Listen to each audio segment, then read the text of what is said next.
Universitas Patimura khususnya di program studi Teknik Transportasi Laut, karena kebetulan program studi ini baru yang kedua di Indonesia.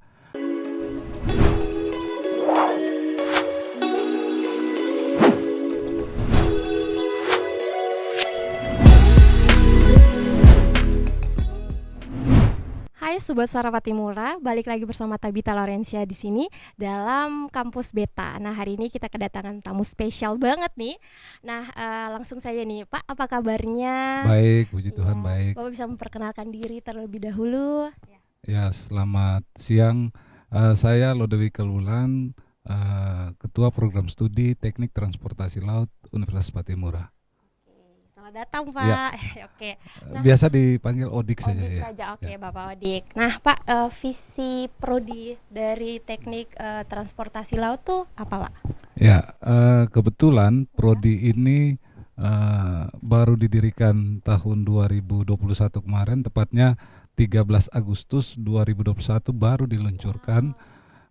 Visi kami adalah menjadi program studi yang bermutu, yang bisa menghasilkan SDM dan IPTEX yang terutama di bidang transportasi laut dan juga memiliki jejaring di nasional ataupun di internasional.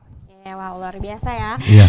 Nah, Pak, mata kuliah yang membedakan prodi ini nih dari sejenis prodi yang ada tapi di kampus lain tuh seperti apa, Pak? Ya, prodi ini kalau di Indonesia ini baru yang kedua. Yang pertamanya ada di Institut Teknologi 10 November Surabaya.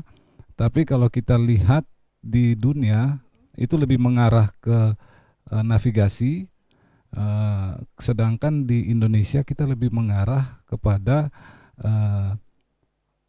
konektivitas antar pulau dengan memanfaatkan sistem dan teknologi informasi yang dikenal kalau di bidang transportasi laut disebut telematika transportasi. Jadi kita punya kompetensi, dia mengarah ke sana, penciri kita itu di situ, telematika transportasi. Berarti baru ya, baru cuma 2 lagi di Indonesia. Ya, betul sekali. Di Universitas Institut Di Institut Teknologi 10 November sama di Unpati. dan di Unpati yang kedua. Sangat menarik nih. Nah, Pak, kemudian pembelajaran dengan menggunakan metode-metode seperti apa nih, Pak, dalam prodi teknik transportasi laut? Karena kita baru, kemudian kita diperhadapkan dengan konsep baru dalam kurikulum di Indonesia, diperkenalkan dengan kampus Merdeka Belajar Kampus Merdeka. Jadi kita punya kebebasan untuk menyusun kurikulum dan metode yang akan dipakai. Salah satunya kita juga akan menyiapkan mahasiswa untuk namanya itu Sitrans Unpati Super Sailing. Jadi kita case based learning begitu, langsung di kapal. Jadi mahasiswa yang baru ini, kebetulan yang baru ini 9 orang. Jadi kami sudah menyiapkan mereka sudah mulai saving sedikit-sedikit dari semester 1, semester 2, semester 3 kita sudah super sailing. Ikut salah satu pelayaran entah nanti ke bagian timur, misalnya kita ke Jayapura ataupun ke arah barat atau ke Makassar, di mana mahasiswa itu belajar langsung di atas kapal. Itu, ya. Ya, seperti itu. Oke. Nah, sarana pendukung pembelajaran yang tersedia di prodi seperti apa, Pak? Karena prodi baru, sebenarnya kita punya prasarana memang cukup terbatas. Tapi karena untuk transportasi laut kita didukung oleh laboratorium-laboratorium yang dimiliki baik oleh teknik perkapalan atau teknik sistem perkapalan. Dan itu cukup lengkap di Unpati. Sedangkan untuk laboratorium yang belum tersedia di Unpati, ITS, Departemen Transportasi Laut di sana, itu sudah kita sudah melakukan pembicaraan terbuka untuk mahasiswa kami ada di sana untuk melakukan praktek khususnya untuk laboratorium perencanaan pelabuhan dan laboratorium telematika transportasi. Oke. Nah, Pak, ada berapa jumlah dosen dalam prodi dan pakar-pakarnya? Ya, inisiasi pendirian prodi ini kan sudah dari tahun 2010 ketika prodi teknik perkapalan melakukan tracer study dan labor market demand. Jadi sudah melakukan persiapan atau penyiapan untuk staf pengajar. Jadi untuk studi S2 dan S3-nya sudah mulai diarahkan untuk ke situ. Saat ini di Prodi Transportasi Laut ada 7 dengan kompetensi masing-masing, 2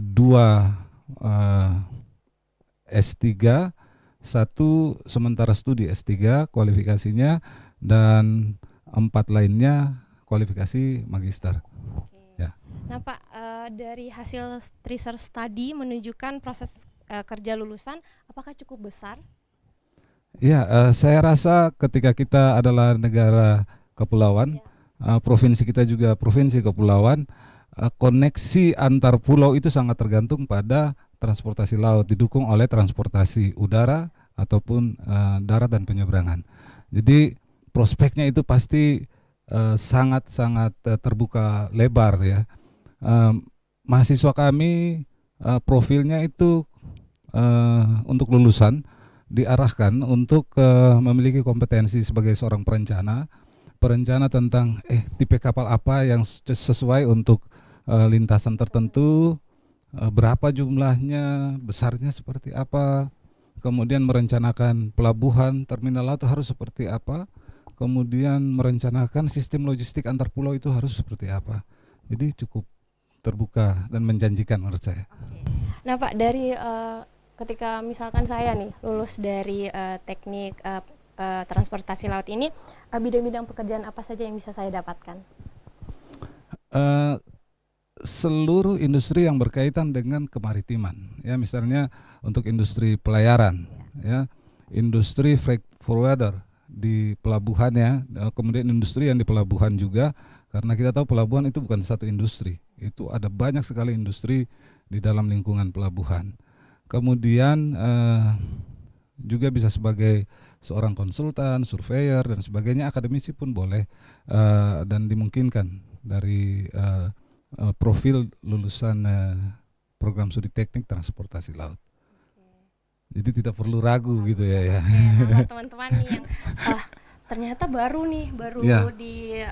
ada nih di Universitas Patimura, tapi jangan ragu nih karena memang kita nih daerah kepulauan ya Pak ya yang itu belum termasuk instansi pemerintah ya. Misalnya di Kementerian Perhubungan, Kementerian Perindustrian, Perdagangan dan sebagainya. Itu sangat diperlukan sekali ya. Iya. Nah Pak, Bapak bisa menyampaikan ajakan sedikit untuk teman-teman mahasiswa baru yang ingin bergabung dalam teknik transportasi laut. Dengar-dengar nih Pak ada beasiswa nih Pak.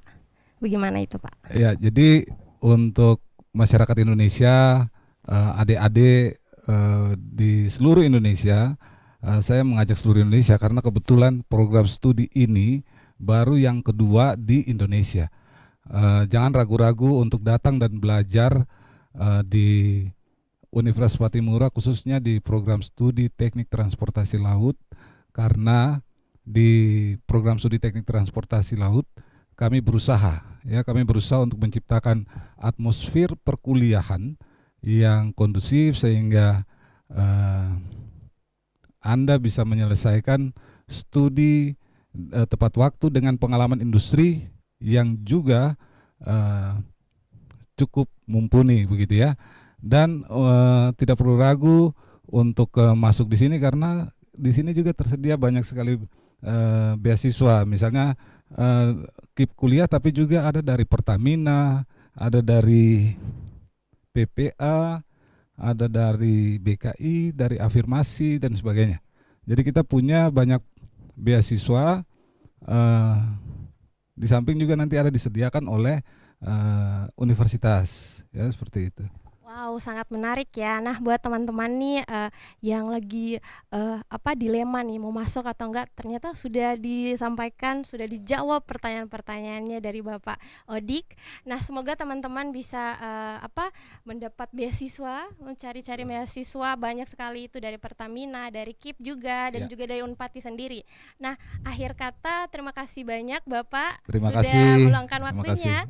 Oke, untuk teman-teman Sobat Suara Patimura, jangan lupa untuk follow Instagram kita di @suara.patimura. Jangan lupa untuk subscribe channel YouTube kita di Suara Patimura. Jangan lupa untuk like, komen, dan subscribe sebanyak-banyaknya. Saya Tabita Lorencia pamit undur diri dan sampai jumpa. Sampai jumpa.